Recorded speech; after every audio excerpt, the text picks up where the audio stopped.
Inner life, honoring ourselves to truly find a holistic balance. They say how you treat your money is a true reflection of how you treat yourself. So how then is one able to invest in themselves and for the benefit of those around you? For years on end, it's often been celebrated that women have been able to juggle many balls in the air, from being a mom, a sister, a friend, a daughter, a corporate ladder climber, a leader within your community, and of course, always presenting yourself with your best foot forward. But the truth of the matter is, for many women, this has proven to be quite exhausting. And the attempts to invest in self have been met with a lot of judgment in terms of being self-indulgent. But what if we changed our views to understand that this is more about self-preservation? How best do we need to fill up our own cups before pouring into that of others? Join us for this latest edition of the Liberty Blue Table Sessions, where we're going to have a very honest and robust conversation in understanding how both men and women need to come to the table and ensuring that they prioritize themselves first. Investment in your health, investment in your well-being, in your mental state of mind, and of course financially. All of these will have ripple effects into the many roles that we play. Pull up your chair, let's get talking. Now today we've got a phenomenal lineup of guests who are going to join us in conversation, each of whom have very different backgrounds, but will certainly be reflecting very honestly in terms of what this conversation means to them, making sure that we truly invest in our inner selves and honoring who we are as individuals. So without further ado, let me start off by introducing perhaps the rose amongst the thorns, but maybe it should be the other way around, right? The only gentleman who's joining us in session to really peel back at the layers as to when last someone was truly in it with you. Dr. Sivu, your well-known face and voice in terms of the medical and digital fraternity, but most of all, we want to get more insight into who you truly are. And most importantly, when last you felt that someone was really in it with you. Hi, Gugu. Thank you so much for having me. I'm Dr. Sivu. I'm a medical doctor, but I also prefer to call myself a digital health innovator. And, the last time I felt like someone was truly in it with me, I must say, was when I was graduating for my last master's degree in public health. And in that situation, my best friend came all the way to New York to come and help me graduate. And, having people around you, being in the same situation as you, and taking on your burdens and also taking on your triumphs as well, always makes me feel alive and, that they're in it with me as well. Well, that sounds like a fantastic opportunity in terms of really stretching friendship and building up those ties. But something that often gets friendship really tested has to be money. And money is something that Mariette knows all about as a certified financial planner within the Liberty Group, who often interacts with in terms of getting their money right. But that also speaks to getting their mindset and their behavior right. But take us further into your confidence behind who you are and when last you truly felt that someone was in it with you.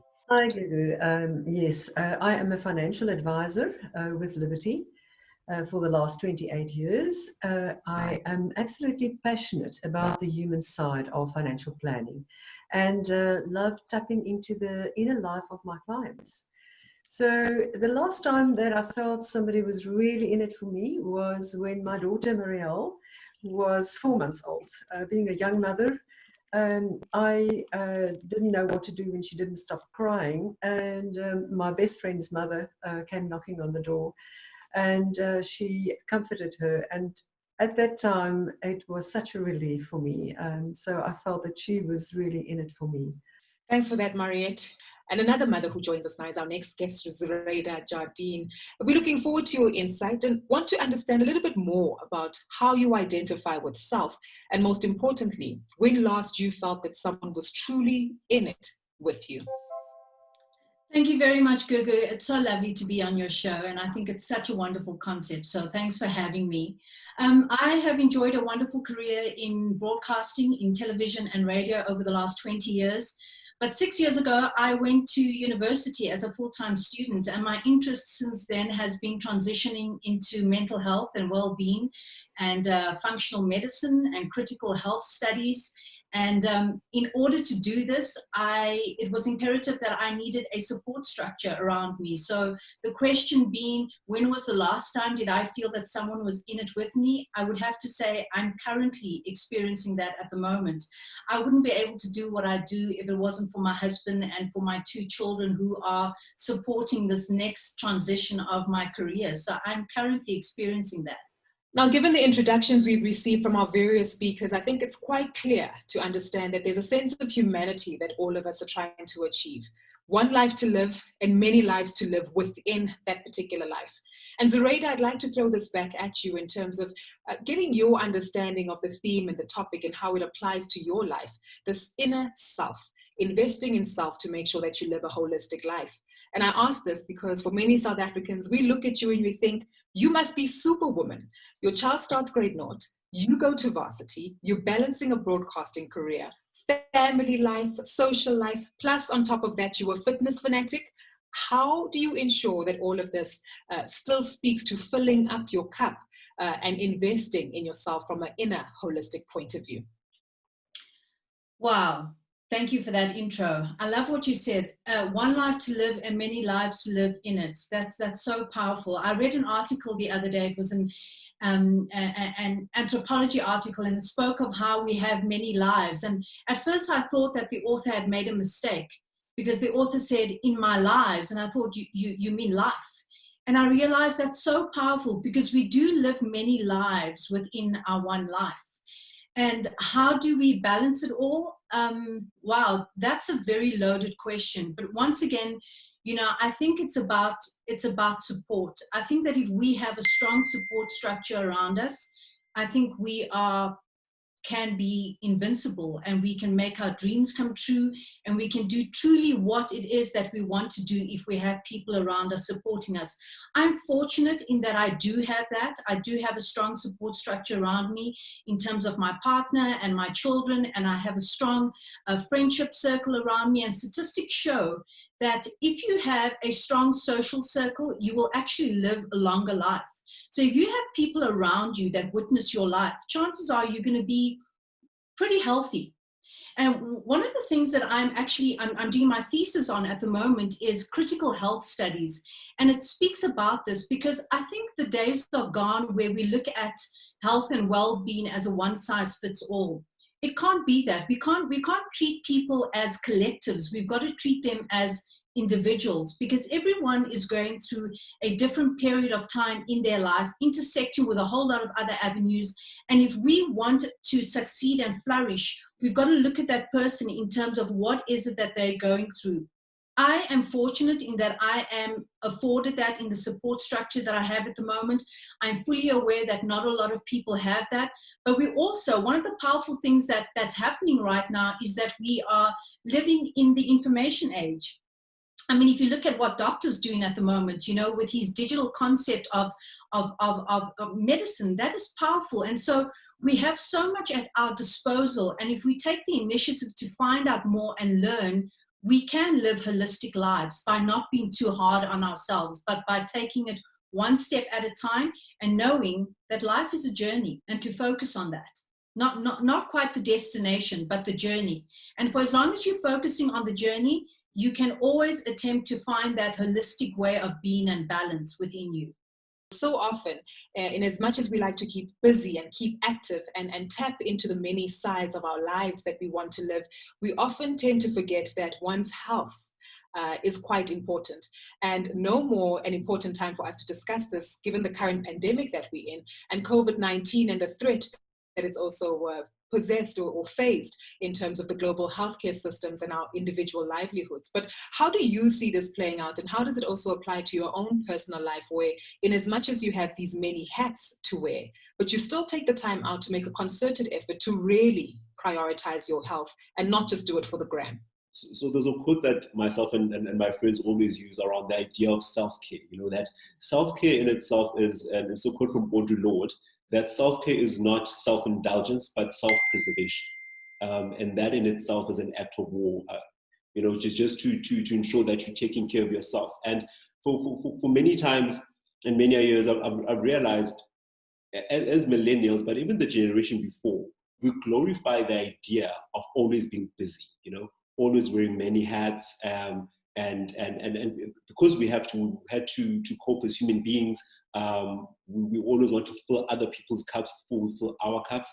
And it's so important that we get to then realize, just in the advent of understanding the idea of mental health as well, that we need to take care of ourselves mentally too, in the process of self-preservation, because we also tend to focus on the physical health, but also mental health, and always being able to tap out and take time for yourself as a person helps you grow, helps you function better. And that's what we've learned in the times of COVID too. And Mariette, this makes me want to come to you, because you often witness the behavior of individuals who like to keep themselves busy. And we hear all these phrases like secure the bag, girl, get your own, having to honeys make money is often what's often thrown around. And you must witness the dichotomy of this relationship, where busyness might translate into better financial wellness, but the inability to manage your busyness then actually might work to your detriment in terms of managing your wealth appropriately. What are you seeing here in terms of this kind of behavior, Mariette? And most importantly, have you found that these concerns have now become exacerbated by the threat of COVID-19, and that the livelihoods of many South Africans has come under threat given the high rate of retrenchments as well as salary cuts we're seeing in South Africa? There's an interesting article I read about miswanting. So sometimes, because we miswanting, we don't know exactly what we want, we are busy with things that is not really important. So I think that it is a time for women and for us all, to step back and realize, what is our worth. And is our worth just in busyness, or is our worth in, stepping back a little bit and finding out, what is really important for us, and not feel guilty about filling up our cups and doing the things which is meaningful. As you say, rock up there, fully present me. Especially in this lockdown, what I've noticed with my clients is that everybody's over-Zoomed, over-talked, trying to do too much. And there's a huge amount, and doctor can maybe, talk about that, but the anxiety, there's a lot of anxiety going on. Are we balancing our emotions? Are we talking about how we feel every day? Because the fear of being retrenched, the fear of not being providing for my family, that I think has got a huge impact on our busyness, if you want to talk about the busyness of it, because we feel that if we step down, take a breather, what's going to happen if we're not there. So that is what I really found in my conversations with my clients is, just take a deep breath, just observe what is going on, see what is it that you can actually address and what can't you address. Get to a phase of calmness before getting into busyness. I'm glad that you raised those points, Mariette, and I really want us to make it practical for the audience. As you said, just take a deep breath and observe. I immediately try to do that, but then one goes automatically back into the anxiety or panic mode, because as you observe, you're looking at your peers, you're looking at what other individuals are doing, and then you get even more anxiety, realizing that some of your peers might actually have their lives together. They might have it together, and it seems as though they're on the right track, and that in itself can impair our ability to actually calm down and be objective about what it is that we need to tackle. So Dr. Sivu, I want to throw it to you in terms of this inability to calm ourselves down, and I'll give you a practical example with myself. I work in the media industry, work in conferencing spaces. Gigs have been cancelled.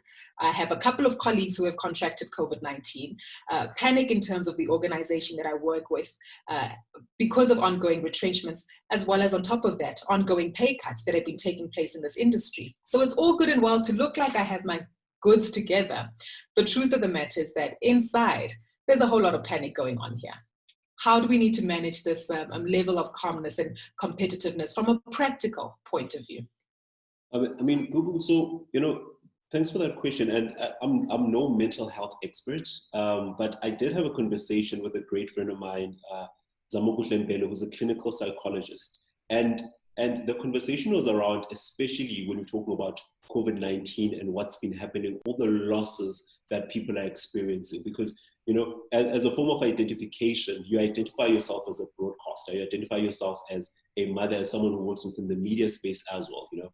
And as soon as things such as those, some people have lost jobs, they've been retrenched. So we are now no longer what you call yourself. So there's an element of anxiety that comes with that. There's a sense of grief as well that comes with the whole process of losing who you identify yourself as, you know. And one of the questions that I posed to him is that, how do we grieve in this process, you know? And not just grieving in terms of funerals, but also people are grieving for themselves and what they identify themselves as. And it's something very difficult. And I think the first point of call really is to first identify the fact that there is a problem, and help yourself understand what the problem is, and then, you know, taking the next steps to go seek help, whether through a clinical psychologist or someone that you're able to speak to if you're a religious person as well. Zuraida, I want to throw this final thought at you.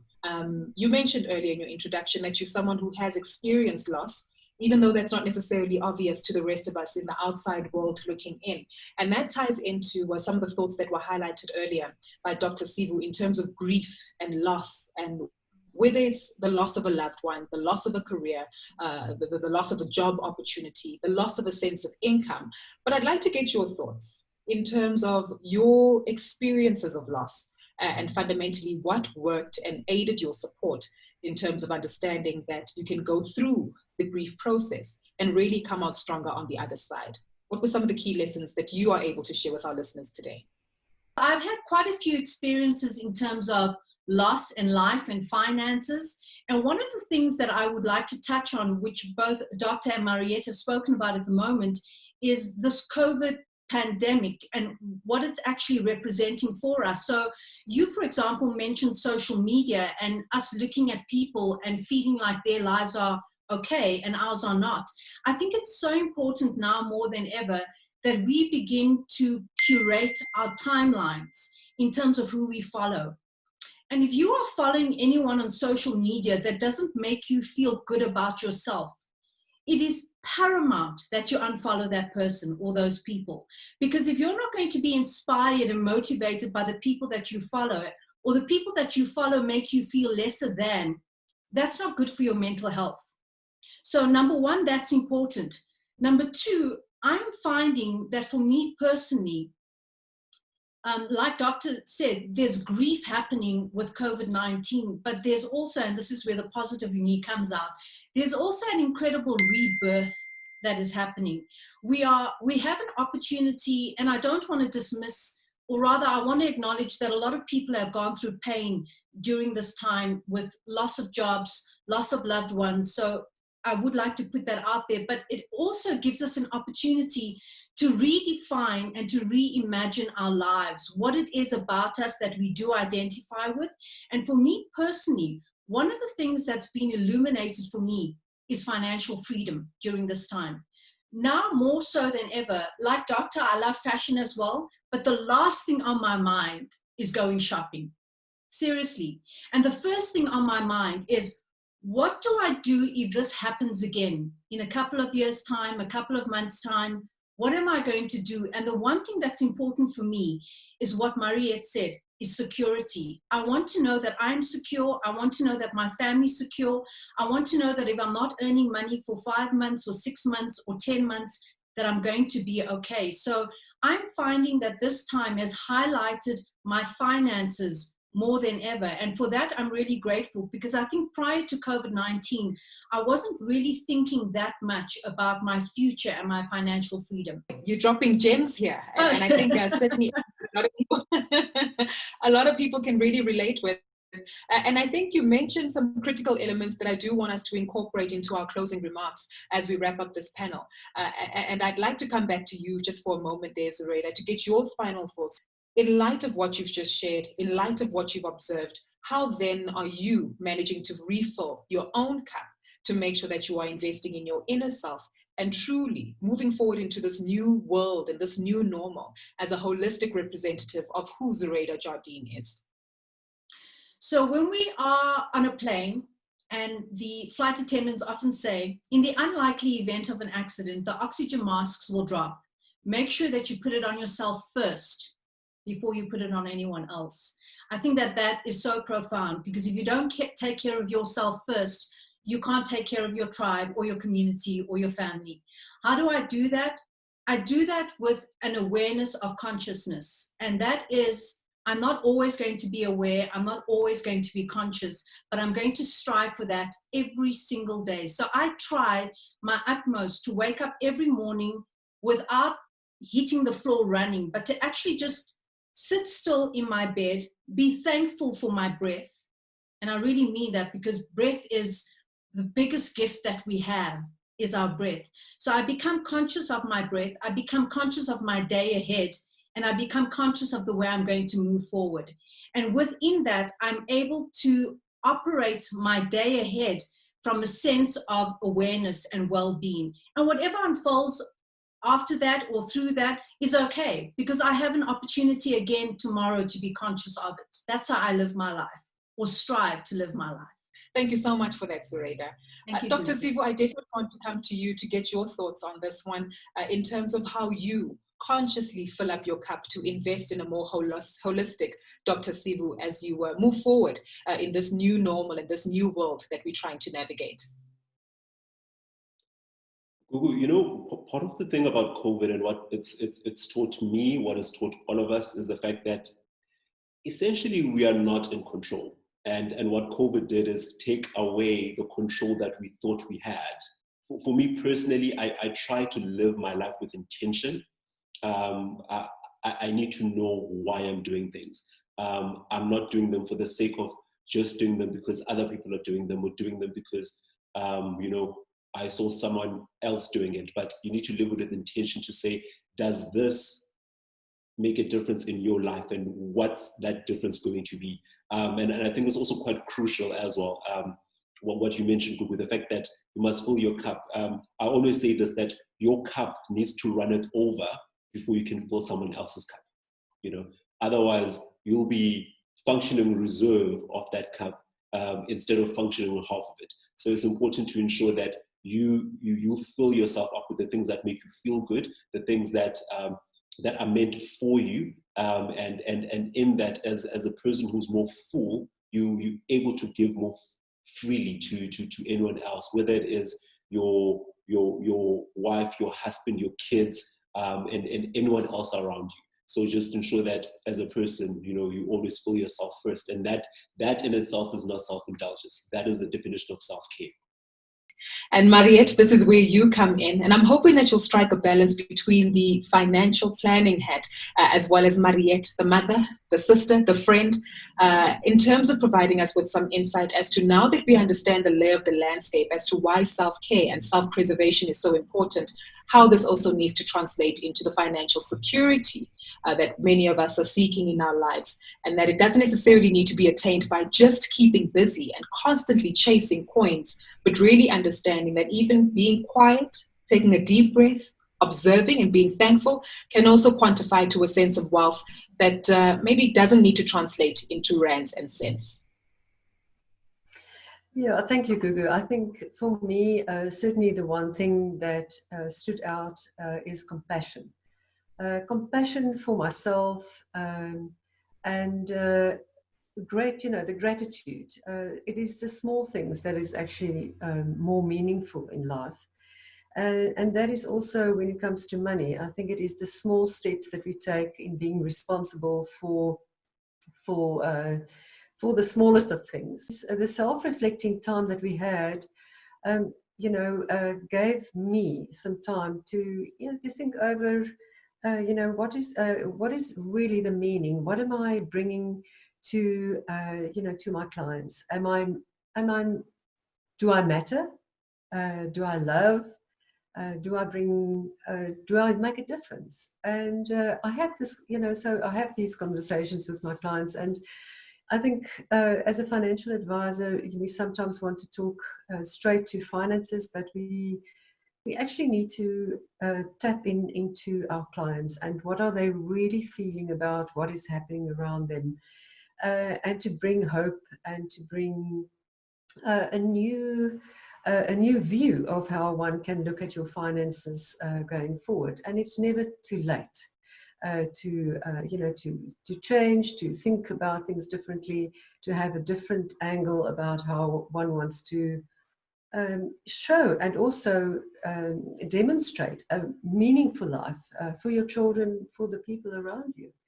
So that was certainly something for me, and with my children not being at home with me, the conversations we had and listening to their hearts was for me also eye-opening, because we had time for conversations which I never made time for.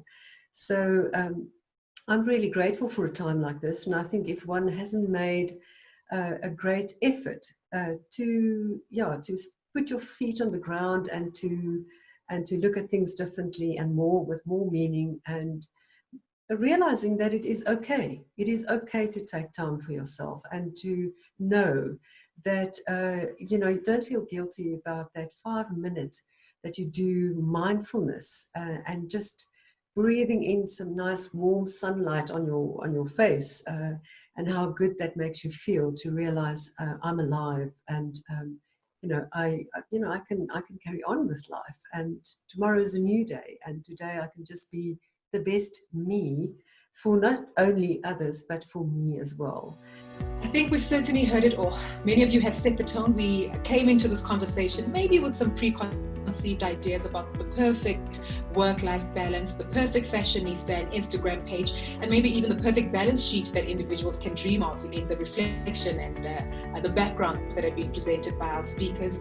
But one thing is for certain, that this balance, or the theme of balance, might be elusive, and one is constantly on a roller coaster ride in terms of trying to reach that point of equilibrium that we never quite make it through. But one thing that's certainly been highlighted through all of our guests today is that self-indulgence or self-preservation is a priority, and one that can be attained through a heightened level of consciousness, moving and operating with intention, and most importantly, highlighting and closing it off with compassion. So I hope that this has really brought to light for many of you as our guests and viewers today, that self-indulgence and self-investment is critical to make sure that you can show up as your holistic self. So as you go out and conquer this world in the sense of new normal and wearing the many hats that we tend to juggle, do so with a sense of confidence, knowing that you are able to conquer and go through. But when you do happen to find yourself coming into trouble and seeing yourself walking out of kilter, it's okay to observe the challenges that you have, and most importantly, seek the help that's required.